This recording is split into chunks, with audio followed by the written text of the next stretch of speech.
헌법 소원 제기한 그들의 핵심 주장은 무엇이었나요? 헌법 소원을 제기한 당사자들은요, 수증자 및 상속인이었습니다. 네네. 수증자라고 하는 경우는 유언에 의해서 증여를 받는 자를 말합니다. 유증을 받은 재단 법인이 포함되어 있습니다. 기본적으로 저희들의 주장은 유류분 제도에 관해서 과잉금지 원칙이 위반돼서 헌법에 위반된다라고 하는 네. 주장입니다. 목적도 정당하지도 않고 법익 균형성도 갖추지 못했다라고 하는 것을 주장하고 있습니다. 어떻게 보면 정근대적인 가상 개념에 기초한 것입니다. 과거에는 농경사회에서는 재산을 형성할 때 네. 자녀들이라든지 배우자 이런 사람들이 모두 다 가산 형성에 기여를 했던 것이 사실일 수가 있거든요. 네. 그렇지만은 지금 현재 현대 사회에서 본인의 능력이라든지 사업적인 아이디어라든지 이런 것에 의해서 많은 재산, 부를 거머쥐는 사람들이 많습니다. 네. 자녀들이 기여한 바가 전혀 없는 경우가 많습니다. 네. 오히려 자식들은 노동력을 제공하는 쪽이 아니라 오히려 네. 부채인 경우가 많거든요. 자녀들을 교육시키기 위해서 많은 부담을 지게 되지 자산 기여라고 하는 거는 음. 맞지를 않는 것 같습니다. 폐륜적인 상속인에게도 청구권이 인정되는 문제점도 좀 지적을 하시는데 폐륜적 상속인이 많은 건 아니지 않을까요? 아들이나 딸이 어디 딴 데 나가서 연락도 안 하고 아무것도 안 합니다. 부모를 부양한다라든지 의무 같은 거 하나도 이렇게 수행도 안 하고 있는 상태에서 부모가 돌아가셨을 때 갑자기 나타나 가지고 음. 유류분권이 침해됐다라고 주장을 하면서 네. 다른 사람들이 사전에 처분을 받았던 증여재산이라든지 네. 이런 것들에 대해서 유류분권 주장하는 것은 사실상 갑자기 그 재산을 노리고 들어오고 권리를 주장하는 거라서 오히려 불효를 양성하는 측면에서 음. 양성법이라는 워딩을 했습니다. 부모 자식 관계 바뀌었을 때 고 가수 구하라 씨 사건 같은 경우도 예를 들어보면 남편이 이제 식물인간 된 상태에 빠지게 된 케이스였습니다. 네. 부인이 식물인간인 남편을 돌볼 수가 없으니까 무려 한 20년 동안 가출을 하고 음. 연락을 끊고 살았습니다. 이혼을 하게 되면은 법적 상속분이 없어지거든요. 이혼도 못하고 있는 상태에서 배우자가 죽습니다. 이런 경우에도 그렇죠. 유류분을 청구하고 있나 이렇게 생각이 됩니다. 결국에는 이런 사람들이 양산될 가능성이 아주 농후합니다.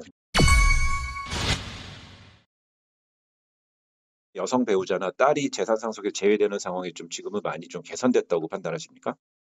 유언 없이 사망을 한 경우에는 당연히 상속 지분에 따라서 상속을 받기 때문에 성별하고는 상관없이 다 예. 받습니다. 문제가 되는 것은 증여와 관련돼서 문제인데 과거에 남아선호 사상으로 인해서 아들한테 많은 것을 증여하고 그럴 수 있었다라고 하지만 현재 상태에서 성별의 차이를 가지고 차등을 두는지 여부에 관한 실태 조사 같은 거는 정확하게는 없는 것 같습니다. 알겠습니다. 자녀들하고의 교류에 따라서 유언 내용이 달라지거나 증여 내용이 달라질 것이지 남녀 성별에 따라서 음. 달라지는 것은 아닌 것으로 음. 보입니다.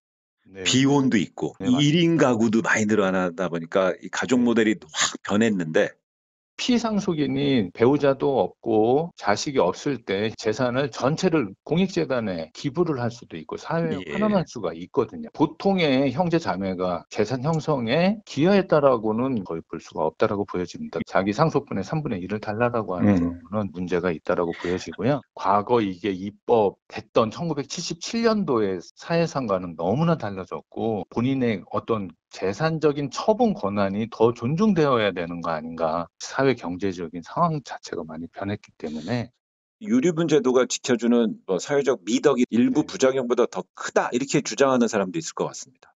유류분 제도라고 하는 거를 존치하고 있는 대부분의 대상은 배우자들입니다. 네. 전 세계적으로요. 직계 비속까지 하는 경우는 미국 법에서는 거의 드물고요. 예. 없고요. 그러니까 배우자에 대한 유류분은 뭐 그렇다 치더라도요. 예. 자녀에 대한 유류분이라고 하는 거를 존치시키는 게 과연 이게 맞는지 한번 생각해 봐야 될 것 같습니다. 사회 환경하고 가족상이 일단은 많이 변했습니다. 네.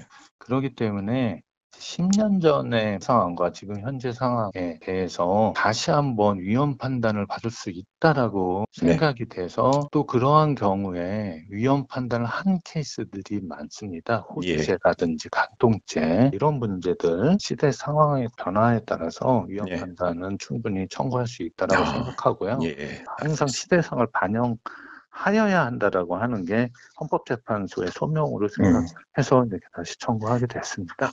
유류분제도도 호주제라든지 간통죄 폐지 같은 폐지의 방향 수순으로 갈 것으로 기대하십니까?